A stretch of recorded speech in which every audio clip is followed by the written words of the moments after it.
What you gonna do? One bounce, I'm going. I'm going ahead. I mean, some of them guys, they be out there. Hey, Gates is hitting it. Gates is hitting it. I ain't gonna lie. The Players Club is presented by Pepsi, the official soft drink of the Washington Commanders. And by Northwest Federal Credit Union. Stop searching. Go Northwest. Check out nwfcu.org/Washington to see how easy it is to join and how Northwest can help make your money work for you. Stop by a branch or visit nwfcu.org/Washington today. Welcome into the Players Club. I'm London Fletcher, joined always by my man Santana Moss. We got a special guest. We got Curtis Samuel on the show. Yep. Curtis, we appreciate you joining us. Yep, no problem. All right, Curtis. Well, just slow down. All right, Curtis, we like to start our show off each time with your top three. This healthy conversation is presented by Cigna Healthcare. Tanner, take it away. Now it's my time. Curtis, give me your top three wide receivers of all time. It could be all time or just your favorite top three wide receivers. Oh, that's tough. And I know you got a little running back in you, so you probably ain't keeping in touch with all these. First and foremost, I'm the guy I'm gonna say is definitely dynamic, different type of guy. I gotta say Percy Harvin, just because. Yeah, I remember talking about him before. Yeah, I feel like the way he played the game, the way I play the game is similar. I'm gonna say Randy Moss. That's and probably I ain't gonna lie, Calvin Johnson. Oh yeah, I used to watch him play. It was just crazy how guys guarded him. It was unreal. Yeah, and see what folks better realize too. I love when I ask this question, especially about wide receivers, because we all gonna have different guys. Yeah, you know what I mean, yeah. and they're gonna probably be some of the best. But we grew up in different eras, so I would have said Randy probably as well, but Jerry would have been first on my list. You know what I mean? Growing up as a kid, I watched a lot of Jerry Rice, and then I think Randy and T.O., who don't get a lot of credit. Those guys were just exceptional. I think the fact that he said Percy Harvin, like when you said Percy Harvin, immediately I thought, that's you. Yeah, that's him all over again. What Percy was doing, like Urban Meyer back in the Florida days, when the way he was utilizing him. Heck, you play for Urban, like that. Yeah. That's the reason why I wanted to go play underneath Coach Meyer, was because I seen myself similar game styles, similar talent, and the way we play is real similar. So I kind of wanted to be underneath a coach that knew how to coach that position. Because a lot of coaches can say they know what to do, but a lot of people don't know what to do. Right. Yeah. So I wanted to go under somebody that's shown that he can use a guy at running back and receiver. So with that being said, I'm sure you saw Percy returning them kicks, and I've been itching for you to get back there and give me a kick return, a punt return. You ain't never tried to get back there and do that? Nah, see, that's a part of my game. The thing is, I ain't even gonna say it. Nah, I don't. Have you done it before though? I've done it a little bit. I did a little bit in college. But it just wasn't something that you just felt like you wanted. Nah, that's just, I do like having the ball in my hands. But nah. So you never know. In high school, did you return kicks? Yeah, I did. Okay, high school. I was going to say you had to do it in high school. Yeah, I did it for sure. Yeah. See, I didn't learn about being a punt returner until college, and that was after telling my coach twice no. Yeah. The third time he was like, you have no, it's no choice. You run the punt. See, back. my junior year, I did it a little bit because most of the guys that was doing it before me had already left. Yeah. So I did it a little bit my junior year, but nah, that ain't my thing. I feel you. Man, I'm about to bring up a little sore subject, man, because we just we talking about you at Ohio State. Ohio State just had the Michigan game. I took my son to the game whenever I watched the Michigan-Ohio State game. But leading up to the game, the reason I thought about you, just seeing some of the highlights that you made against them. There was the one game where you made the touchdown to beat them in overtime, was it? Yeah. Yep.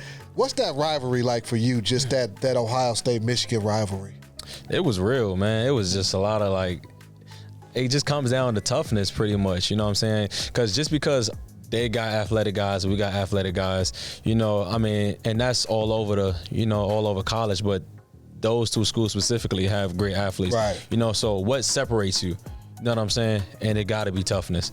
You know what I'm saying? Who wanted more? Yeah. And I feel like that's what that game came down to a lot of the times. Now, I've been a big Ohio State follower.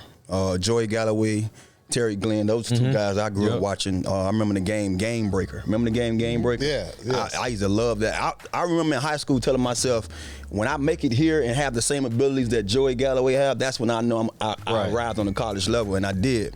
But I never remember a time when Michigan was competing with those guys. And, you know what I mean? So I'm asking this question. Are they y'all's biggest rivalry? Because I feel like some of the years I've watched that rivalry, it wasn't really a rivalry. Like Ohio State dominated most of the times I've watched that game. You know, of lately it hasn't been that way. I ain't gonna lie, I'm gonna be honest with you. It got to the point where it's like we knew we was beating them. like that's the confidence that we had every time we stepped out on the field. We knew we were the better team. We knew they had athletes. We knew they had good players. Yeah. But we really just had the confidence, and we felt like we was going to beat them every time we stepped out on the field.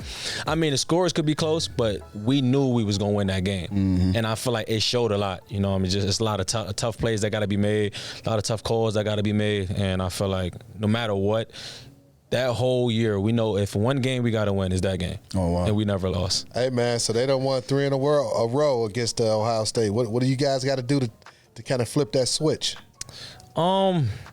You know, it just pretty much establishing a line of scrimmage. I'm not no coach, you know, so I'm not going to sit up here like I am a coach. But I know from my experience being there, I feel like we ran the ball really well against them. You know what I'm saying? And I feel like with that matchup, if you're able to run the ball and stop the run, it kind of determines the game on itself. Right. Yeah. But I mean, I got confidence in those guys. I think Coach Day is a great coach, and I feel like they're gonna rebound. They'll be all right. Yeah, I think they're right there. I mean, honestly, if you could have asked me, that game could have went any way. Yep. Oh yeah. This past weekend, and to me, looking from the outside looking in, this is my first time not seeing that many threats besides Marvin, Harrison Jr. I'm used to seeing 3 or 4 guys on the outside that can dominate the game. Yeah. It seemed like if he didn't make a play, nobody was making a play. Right. And so to me, that was the number one thing that stood out. Just like, man, who else going to step up? Who's going to be that other guy? And you hate to say it was no one else capable. Yeah. You know?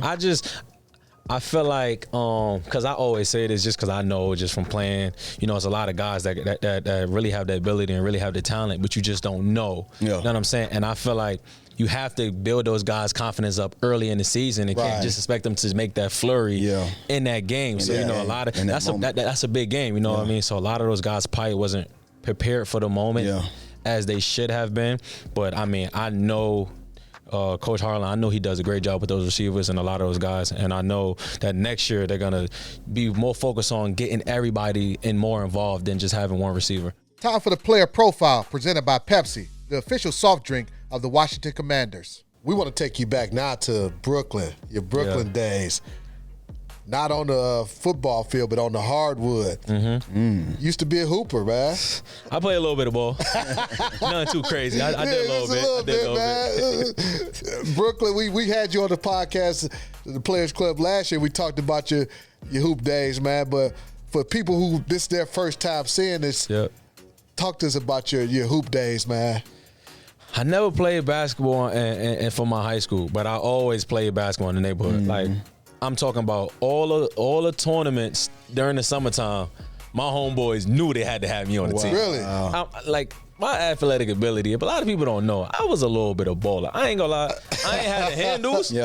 But when you give me that ball and I hit you with that jab step, my first step, come on, you can't. I'm going straight to the hole. What you one gonna bounce, do? gather. What you gonna do? One bounce, I'm going ahead.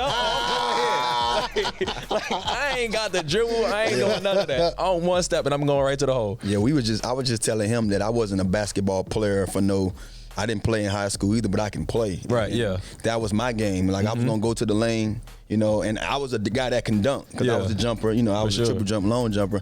And guys used to look at me like, bro, why are you getting that high to lay it up? And then I finally tried to dunk it one time, and it rimmed out. But I dunked by myself plenty of times. But in a game, I never tried. In a game, it's different. But I was just scared to miss or get hung or just dunk and then swing it, because I was one of those guys. Like, I play football and I run track. I don't want to be out here getting hurt on this hardwood. Did you ever play at the Rucker or in the Rutgers tournament? Nah, I haven't. I actually never been to the Rucker before. Oh, really? Oh, wow. Yeah, see, in New York is a new. The Rucker is kind of fading out now. They got a new little tournament, and I forgot the name of it. Oh man.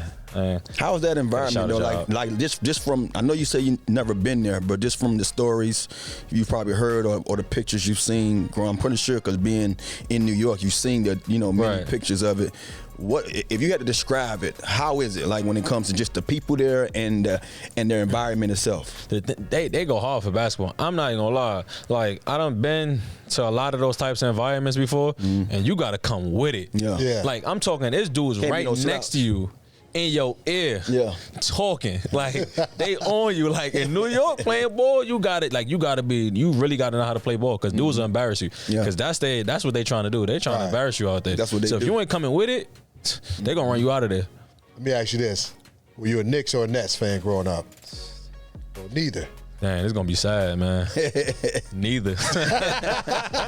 But he just said he ain't like basketball. People gonna look at me crazy. Nah, it's not even that. It's just I never really been a fan of New York teams growing up. Really? Honestly, my favorite basketball player is LeBron James. Wow. So you a Cavs fan? Or just Look. See, I was a Cavs fan when LeBron was there. See, I'm not one of those guys, you know what I'm saying, that's gonna claim every team that he goes to as my favorite team. But I support him and I support his success. So, everywhere he go, I want him to win. Yeah.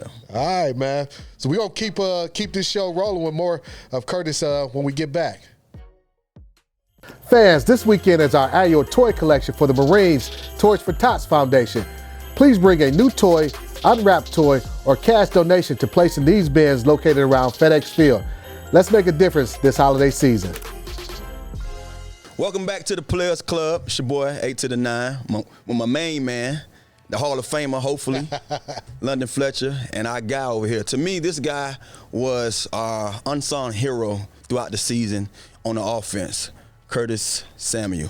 What's up, buddy? Appreciate it, man. Thank you for having me. We're going to talk a little offense. It's time for Protect the House, brought to you by Johnson Kendall Johnson, the official insurance broker and risk management partner of the Washington Commanders, where our passion is your protection. I just talked about, being the unsung hero. Like, regardless of our record, regardless of what's been going on this year, it seems like coming into this season, you know how it is when you have a guy that he's very capable. So you don't really mention him because you have to talk about most of the other guys that everybody want to talk about. But you was one of those guys that we didn't shine a light on throughout the offseason. We shined a light on Jahan because it was just, one of the things he did as a rookie. We was like, wow, we was in awe.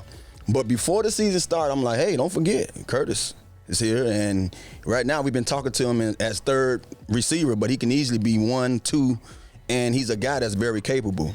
With this offense coming into the season, knowing what EB brought to the table just from coming from watching Kansas City, how did you feel this offense was going to suit you? And now that we've played up to going into week 13? 13, yeah. Mm-hmm. With the opportunities that's given when you're out there, what did you think about the offense? I mean, I love the offense. I mean, honestly, I knew that the ball was gonna move around a little bit more just because in KC, I watched a lot of their games. They 8 to 10 different guys catching the ball in the offense. You know what I'm saying? So I knew the ball was gonna move around a little bit more. I mean, I'm fine with that. I'm not a guy that's selfish that want the ball all the time. Of course, it's good having the ball in your hand. Yeah. But, I mean, my whole mindset throughout my whole career has been every time I get an opportunity, you just make the most of it because you never know when it's your last one. Mm-hmm. Looking at it was a stat just looking at this game, coming into this game. Right now, you're third, I think, in the National Football League in separation on yards per catch, like on your routes. Yeah. That's not something that people even talk a lot about your ability to run routes. Is that something that you kind of pride yourself on, or was it something this offseason you really honed in on, or it's just like you always had it, but it just wasn't people didn't talk about it enough? Nah, I always had it, but I mean, it's just one of those things where I just wanted to keep on improving, just because I know my background from playing running back, I just wanted to keep improving as a receiver, and the thing is, it's like sometimes when the ball not coming your way, the best way to get the attention from, the coaches and, your quarterback is just by getting open. Right. I mean, you could talk and you can complain, but as long as you're going out there doing what you got to do, running good routes and getting open, the ball going to find you. Yeah, you like myself, just put it on tape because the tape proves everything. Exactly. You can go back to it and like, oh, man, I missed him on this, you know what I mean? And we seen plenty of plays where you was on tape and we was like, Man, they go back to that. Curtis was wide open. Talking about offense, and you mentioned earlier about, Percy Harvey and how you watched him and knew that, you wanted to be a part of the offense. And then Urban Meyer ended up coaching Ohio State, and you knew that's where you wanted to go because you felt like that kind of player was you. Right. When you watched this Kansas City offense before EB got here, knowing it was coming, who was that receiver on that team that reminded you of yourself? Tyreek, definitely the way he played the game. He is a little bit more of a receiver, because he developed his game that way. Yeah. But the way they was using him as far as the backfield screens, down the field passes, I feel like the game was similar to the way we both played the game. Gotcha. All right, man. One thing we like to look at is, you're in your 7th year in the NFL. We like to find out what has been your most rewarding moment. It could be from high school, college, pros. What has been your most rewarding moment so far in your career? Let's take a look at the most rewarding moments brought to you by Fanatic Sportsbook, the most rewarding sports book. I'd be wrong to not say this. Definitely the touchdown, double overtime against Michigan. I feel like that's just one of those ones where I look back and be like, wow, what a moment. You know what I'm saying? It happened so fast. Like, I just remember me jumping in the end zone, me looking in the air, and then everybody storming the field. Wow. It was definitely one of those moments where, like, people still talk about it still to this day. So, it's definitely special. How was that moment, though? Like, when you in that moment, I've been in a part of, games where I either won the game or, and folks always ask me, what was you thinking? You're kind of like blank. You're just like, damn, I just made that play. But it's not like something you surprised about. How were you in that moment, being that you made that play?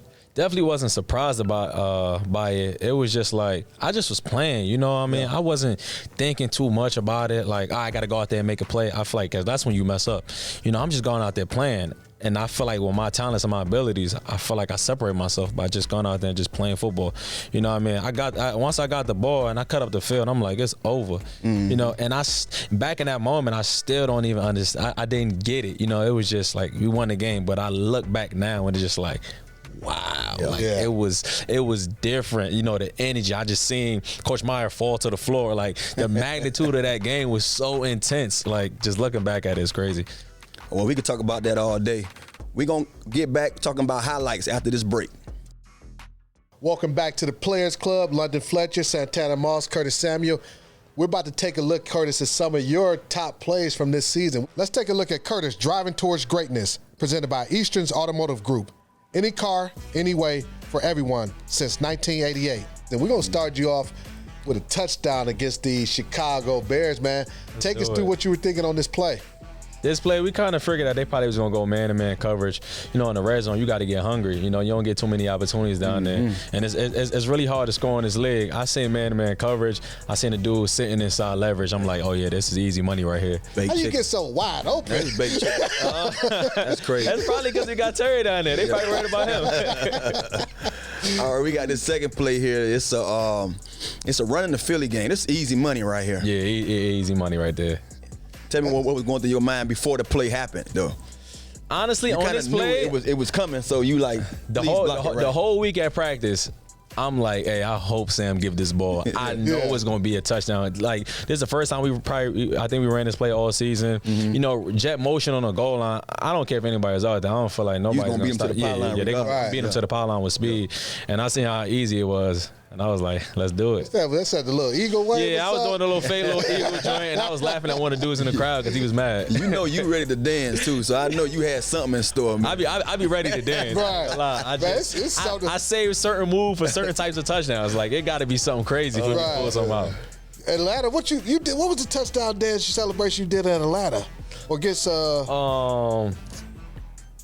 Here, you know what? Hold on. Here it is right here. Let's go. We got the Falcons. So, come on. Let's play right here. All the joints. He went out there. We got to hit this back from the beginning. The play, the route, everything. He went in the old school book, man, and said, I'm going to pull this thing out from the 90s. I ain't going to lie. Like when we was in Atlanta, I'm like, I got to hit this one right here. Hold on. Yeah. Terry joined in. Everybody joined in. I feel like that's when we playing at our best. Yeah, when we enjoying fun. ourselves, having Yes. fun. So I like to just dance because I feel like that brings excitement to everybody on the That's team. what's up. Especially when you got it too, man. You got the moves, you know. Yeah, I do, man. I ain't gonna lie. I got, Hey, I got at some the moves beginning of about it. this play, from his alignment, did you know like this money? Yeah, Did he like come to so. you? Yeah, this play. I mean, like you can't sit outside leverage on an end breaking route, especially Right. on the red zone. You know, Logan did a great job of lifting coverage, and it was just one-on-one underneath. Yeah. Yeah, that's some great stuff, man. I love the dance though. The dance was it. I had this one Hold planned on, out. hey, I ain't gonna lie, I had this one planned out. did the little Nick shimmy. Gates though. What they call that dance to? Talking about Left, do it. Yeah, Right. yeah. Oh, that's what Gates was doing up there? Yeah, We Gates was doing practicing that all week. That's why he did We it. be seeing Gates on the low, man. I don't know, is it Gates or Cosme? Some of them guys, they be Look out at there. Nick Hey, Gates. Gates be hitting it. Gates is hitting it. I ain't gonna lie. Hey, Gates Curtis, is hitting it. Curtis, we like to have all our guests side the helmet, man. We appreciate you joining Absolutely. I the appreciate show, y'all for man. having me. Thank you. But as you get ready to sign that for us, we gonna see any more dancing from you the rest of the season? Oh yeah, of course. I got to get back in that end zone. Yeah. All right, man. Well, we appreciate you all watching the Players Club. Tune in next week, same time.